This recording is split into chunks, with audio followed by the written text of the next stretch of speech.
기죽었어. 우선은 저는 합격자는 아니고 어떻게 보면 불합격자이죠. 그래서 이 불합격자가 하는 말의 어떤 신뢰도가 그렇게 높진 않을 수 있죠. 저도 충분히 이해하는 바인데, 그래도 불합격자임에도 불구하고 열심히 안 한 건 아니니까. 그래서 한두 분이라도 도움이 될 수 있지 않을까 하는 마음에 영상을 올려봅니다. 그 다음이 서류 접수이잖아요. 국민연금공단 같은 경우에는 서류 접수가 정량이 있고 정성이 있는데, 제가 개인적으로 느끼기에는 2021년까지만 해도 정량적인 부분을 많이 봤어요. 그러니까 예를 들어서 자격증을 좀 많이 봤었던 것 같아요. 자소서보다는. 근데 작년부터, 제 추측이지만 작년부터는 정량, 그러니까 자격증에 대한 사항도 많이 보고 플러스 정성적인 부분, 자소서도 많이 봤다. 2022년 상하반기의 경우에. 그래서 정량적인 부분에 대해서 자격증도 많이 채워야 될 뿐더러 정성적으로 자소서도 좀 심도 있게 국민연금에 대해 관심이 있었다는 거를 많이 어필하면 좋을 것 같아요. 네, 이제는 정량뿐만 아니라 정성적으로도 채워야 된다는 점, 그 점을 중요하게 생각하시고 준비를 하셔야 돼요. 자격증 같은 경우에는 저는 4개 정도 있었고요. 만약에 다른 가점 사항이 없다 그러면 자격증을 최대한, 자격증 중에서도 좀 점수 비중이 높은 부분에 자격증을 가지고 있으신 게 유리합니다. 예를 들어서 나는 아예 생판 아예 0이다. 나는 아예 0에서 시작한다. 그러면은 뭐 AFPK를 따셔야 된다거나, 그게 상위 자격증 중에 하나일 거예요. 변호사 이런 걸 전문 자격증을 제외한 경우에 AFPK를 딴다거나 사회조사 분석사 2급을 취득한다거나, 그 부분이 아마 점수가 다른 하위 자격증에 비해 아마 높다고는 들었어가지고 그 부분을 취득하시고, 커말도 취득하시고 한국사도 취득하시고, 그런 부분 자격증은 꼭 최대한 점수 비중에 맞춰서 채우셔야 한다, 그런 거를 말씀드리고 싶고, 토익은 700점 이상이에요. 토익은 700점 이상인데 점수마다 차등 부여한다고는 하시더라고요. 그러나 900점이 몇 점이다, 800점 이상인 경우에는 가점을 몇 점 준다, 그렇게 세부적으로 점수를 공개하진 않았어요. 그러나 점수마다 차등 부여는 있다, 그렇게까지만 말씀하셨습니다. 그렇게, 그 다음에 중요한 것도 하나가 학교 교육이죠.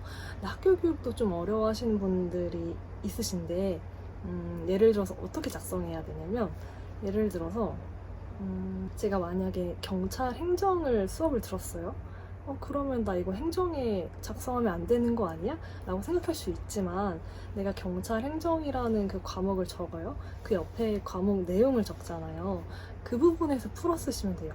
나는 물론 경찰 행정을 했지만 경찰만 한 게 아니라 행정도 어쨌든 같이 한 거잖아요. 교육 내용에도 있기도 하고. 그래서 그 교육 세부 내용을 적을 때는 행정에 집중해서 좀 풀어서 썼던 것 같아요. 저 같은 경우에는. 그렇게 10개를 다 채웠던 것 같고, 아마 거의 다 A 학점으로 다 10개를 채웠던 것 같고, 서류 통과도 사실 너무너무 어려워지고 있기도 해서 이 부분까지도 준비하는데 어려움은 있으실 거라고 너무나도 지극히 공감하는 바이고요. 그 다음 단계가 더 넘어야 할 산이어서, 그 다음은 서류 합격하고 나서 가장 중요한 필기 시험이잖아요. 그러니까 필기는 2가지로 나뉘어요. 직업 기초 능력평가, 종합 직무평가. 그러니까 뭐 쉽게 말하면 NCS와 통합전공이라고 생각하시면 되시는데, 이직을 준비하는 사람이라고 생각하고 한번 빙의를 해서 생각을 해볼게요. 만약에 내가 회사를 다닌다. 근데 국민연금에 관심이 있다. 그러면은 전공 공부를 정말 열심히 해야 돼요. 정말 열심히 해야 되고, 이 열심이라는 기준이 와닿지 않을 수 있는데, 난이도가 굉장해요. 그 어떤 공단 뭐 어떤 데랑 비교할 수 있을지 잘 모르겠지만 난이도가 굉장히 높다. 그래서 NCS의 경우에는 제가 잘하는 편이 아니라서 NCS에 대해서는 좀 자신이 없어서 NCS 같은 경우에는 모듈형에 가까워서 PC셋도 나오고 모듈도 둘 다 나오긴 해요. 근데 모듈형에 가까워서 모듈 쪽으로도 좀 공부를 많이 해야 돼요. 많이 암기해야 될 사항도 많고 그 모듈 중에서도 응용 모듈이라고 해서 조금 더 거기 외적으로 좀 응용돼서 나오는 것도 많이 풀어봐야 되고 해서 NCS는 응용 수리도 해야 되고 그리고 제가 많은 국민연금 필기 시험을 봐왔는데 특히 좋아하는 유형은 그 참거짓 문제 되게 자주 나왔었고 범인 찾는 그런 문제, 명제 문제, 참거짓 문제 이런 유형 한 번은 진짜 많이 나올 때는 한 8문제까지 7, 8문제까지 그게 20년 상반기인지 하반기인지는 정확하게 기억은 나진 않지만 그런 문제를 좀 자주 냈던 것 같아요. 그 응용 모듈을 좀 많이 풀어보시는 걸 추천합니다. 그 다음이 통합전공 얘기인데 만약에 내가 0에서부터 준비를 한다. 그러면은 준비 기간이 개인적인 생각으로는 최소 6개월이지 않을까? 하는 생각이 들어요. 왜냐면 난이도가 너무 높기 때문에. 그러니까 보수적으로 공부를 해야 된다는 거를 추천을 드리고 싶은데 여기서 말하는 보수적이라는 의미는 그러니까 내가 레벨이 0에서부터 10단계까지 있다고 쳐요. 근데 내가 한 5단계 선으로 준비를 할 수 있어요. 근데 국민연금 같은 경우에는 저는 한 8단계 수준으로 좀 굉장히 심오하면서 좀 깊숙하게 공부를 해야지 한 번에 붙을 수 있다는 거를 알려드리고 싶어요. 난이도가 너무 어렵기 때문에. 그래서 준비 기간이 최소 6개월이지 않을까. 내가 어떤 기초 지식이 없다는 가정하에 그리고 풀타임으로 쓸 수 있다는 가정하에 최소 6개월부터 할 것 같아요. 통합전공 시장이 너무 협소하다 보니까 자료를 스스로 발굴하고 찾아야 되는 그러한 시간적인 소요도 굉장히 컸다. 그래서 제가 더욱더 알려드리고 싶은 부분도 많아요. 그러니까 저는 어떤 시행착오를 겪었고 어떻게 공부했고 이런 부분을 알려드릴게요. 알려드릴게요. 합격하진 않았지만 그래도 도움이 되지 않을까. 저는 갑자기 기죽었어. 그래서 통합전공은 총 5과목이라 할 수 있죠. 경영은 문제를 많이 푸는 게 중요하죠. 그러니까 내용을 어느 정도 파악했다. 그 문제로 넘어가야 돼요. 근데 나는 경영하게 돼서 인강부터 들어야 된다고 하면은 저는 김윤상 선생님 강의 추천하고요. 어느 정도 나는 경영 지식이 어느 정도 채워진 것 같다. 암기가 됐다. 그럼 빨리 문풀을 푸시고 문풀도 김윤상 선생님 책 있으시고 그 문풀도 하시고 CPA 기출 저는 CPA 기출 보통 그런 공인 자격증 기출 문제가 퀄리티가 높잖아요. CPA 기출 계속 풀었던 것 같아요. 계속 돌리고 최종락 선생님 경영학 문제 1800제 이것도 풀었던 것 같고 국민연금 같은 경우에 경영 문제는 난이도가 높진 않아요. 그러나 그러니까 CPA 기출로 했다고 하면은 난이도가 그렇게 높게 느껴지진 않지만 헷갈리는 게 너무 존재하죠. 그래서 그 명확하게 명칭이나 그 개념에 대해서 정말 정확하게 알아야 되고 경영에 대한 개념이 잡혔으면 빨리 문제풀이로 문제풀이를 하셔라 라고 말씀드리고 싶고요. 그 다음이 제가 제일 어려워했던 과목 중에 하나가 경제였는데 경제 난이도는 은행에서도 경제 문제 내잖아요. 그런 난이도가 아니고 그거보다 훨씬 높고 단일 전공의 경제 난이도로 준비해야 하지 않나 싶습니다. 윤철씨 선생님도 있고 경제학 짱박사도 계시고 테스트를 쉽게 알려주는 그 선생님도 계세요, 유튜브에. 그러니까 저는 이거를 진짜 너무 경제를 섭렵하고 싶어가지고 다 해봤는데 계산 위주로 설명하는 강의는 더더욱 이해가 안 됐기 때문에 조금 최대한 쉽게 알려줄 수 있는 선생님이 없을까 하는 것을 계속 교수님을 찾다 보니까 공무원 경제까지 봤거든요, 교수님을. 7급 가르치시는 교수님 중에 7급 경제학 가르치시는 교수님 중에 김민수 교수님이랑 계시거든요. 저는 이분의 강의도 들었어요. 비전공자고 경제학적인 지식도 없고 미시거시를 함에 있어서 이해가 너무 어렵다 고 생각하시면은 저는 가장 쉽게 알려주시는 것 같아요. 김민수 교수님. 근데 어느 정도 김민수 교수님으로 기초를 다지고 그 다음에 윤철신 교수님이나 다른 교수님의 강의를 듣는 거를 추천드립니다. 만약에 어려워하시는 경제 공부에 있어서 어려워하시는 교수님이 계시다면. 게다가 이거 플러스, 그러니까 이 강의 플러스 어떤 공부 방법은 저는 이 강의를 듣는 게 제게 되는 게 아니잖아요. 제가 체화가 되는 게 아니잖아요. 그래서 그 강의를 듣고 물론 복습을 하지만 그게 한 달 후에 그 내용을 다시 보면 뭔 말이지 싶어요. 그 정말 내용적으로 제가 이해를 빠삭하게 해야 되는 부분도 커요. 그 부분에 있어서 또 확실하게 그 개념을 잃고 잊어버리기가 싫은 거예요. 난 이 정도로 투입을 했는데 이 정도 산출을 내야지 이러면서. 그래서 했던 공부 방법 중에 하나는 저는 대학교 졸업한 지 꽤 됐지만 대학교 중앙도서관에 가가지고 경제 원론책을 봤어요. 경제 원론책을 경제 원론책이 좋은 게 뭐냐면 내용적으로 좀 쉽게 풀어서 써져 있어요. 안 그럴 것 같죠? 아니, 한번 가보세요.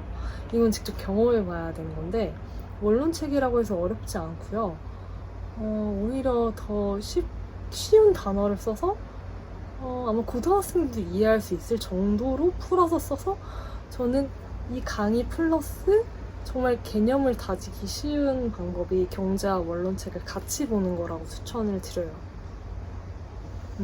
그렇게 한번 공부해보세요. 만약에 나는 경제학 내 발목을 잡아서 놓아주지 않는다 저였거든요.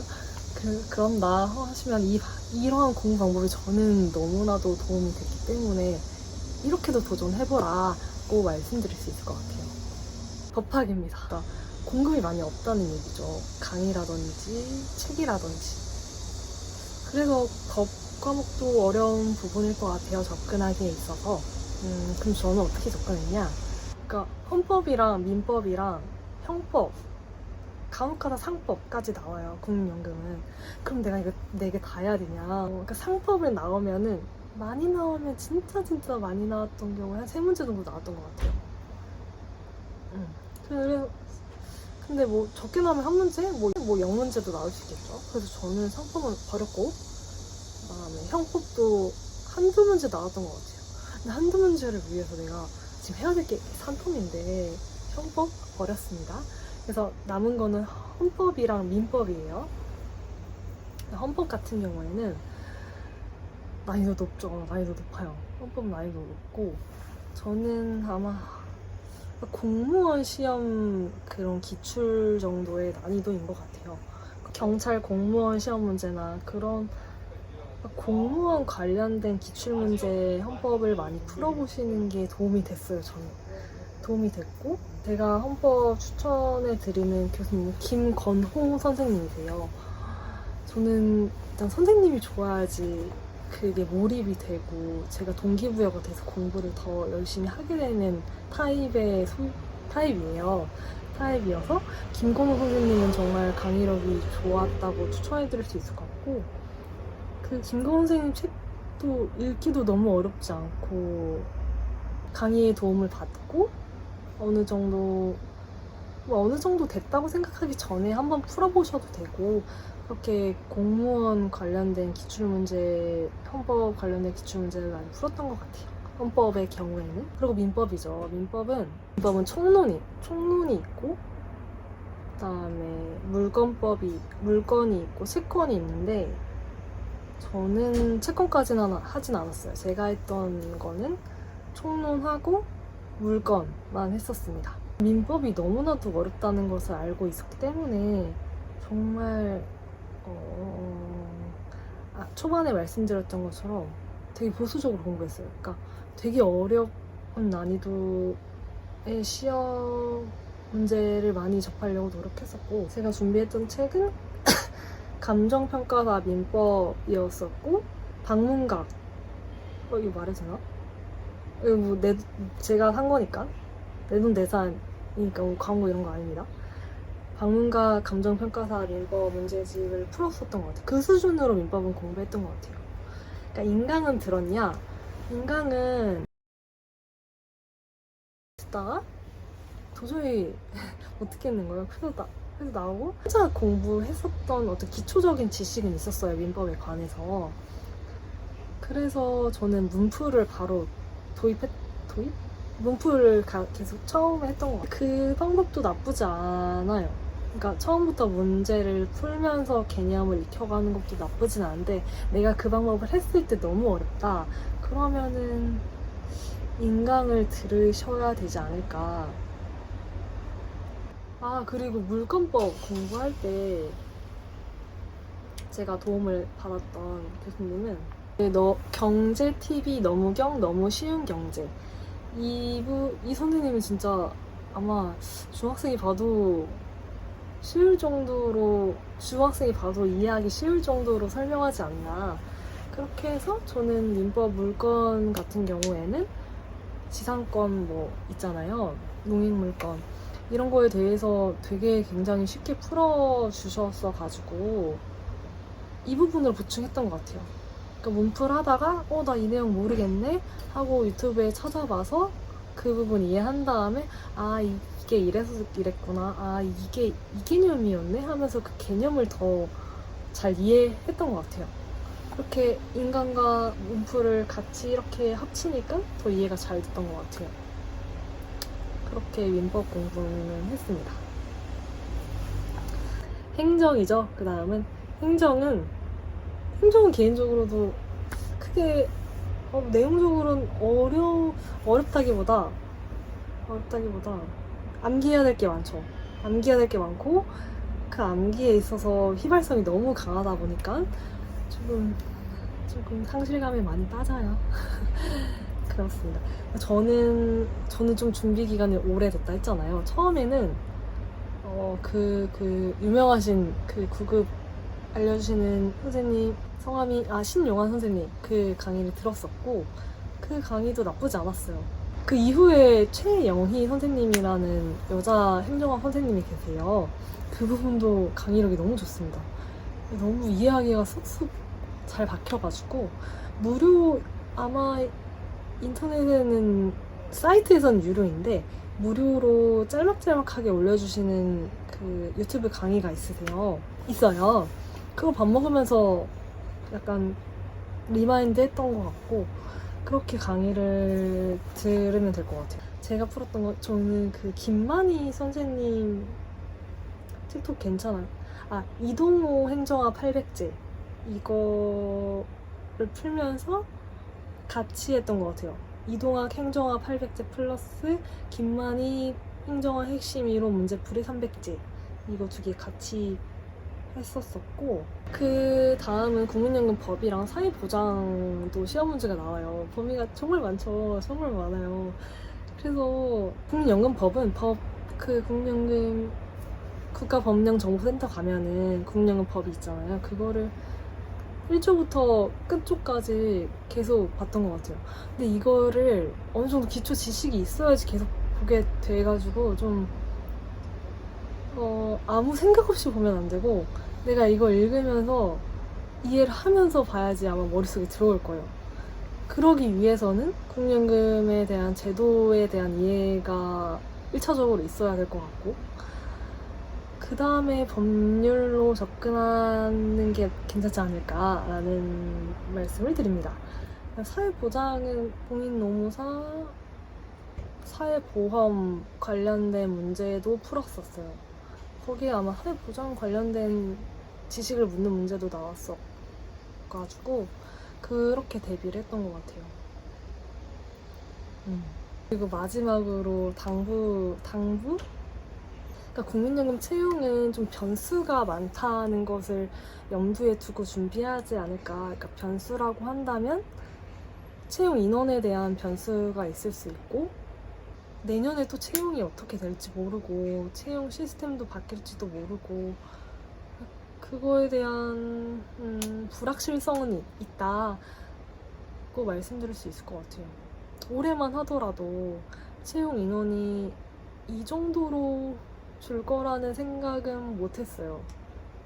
그러니까 예상이 안 됐었고, 물론 절대적인 숫자로는 급감할 거라는 건 알고 있었지만 상반기에 채용을 안 할 거라는 거는 정말 이례적이었고, 수도권 채용 전국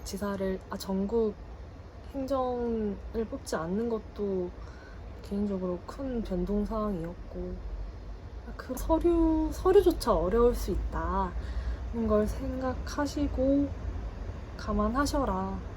내년에도 전국을 뽑지 않을 수도 있으니 그 부분까지도 반드시 고려해서 준비를 하시는 게 좋지 않을까. 너무 변동사항이 많네요. 아무튼 통합전공도 쉽지 않은 길이니 좀 마음을 단단히 먹고 준비를 해야 할 것 같다는 말씀을 드려봅니다. 혹시나 도움이 되셨길 바라고요. 만약에 이 외적으로도 좀 궁금한 게 생기시면 댓글 주시면 답변 드리도록 하겠습니다. 만약에 댓글이 조금 부담스럽다고 하시면 제가 블로그를 하는데 블로그 URL 남겨드릴게요. 거기다가 블로그에는 비밀 댓글을 쓸 수 있어가지고 제 아무 게시글에 비밀 댓글 써주시면은 최대한 제가 아는 선에서는 다 쏟아내서 답변을 드리도록 하겠습니다. 어쨌든 너무나도 국민연금을 좋아하고 제도적으로도 공부를 많이 했고 정말 온 마음을 다해서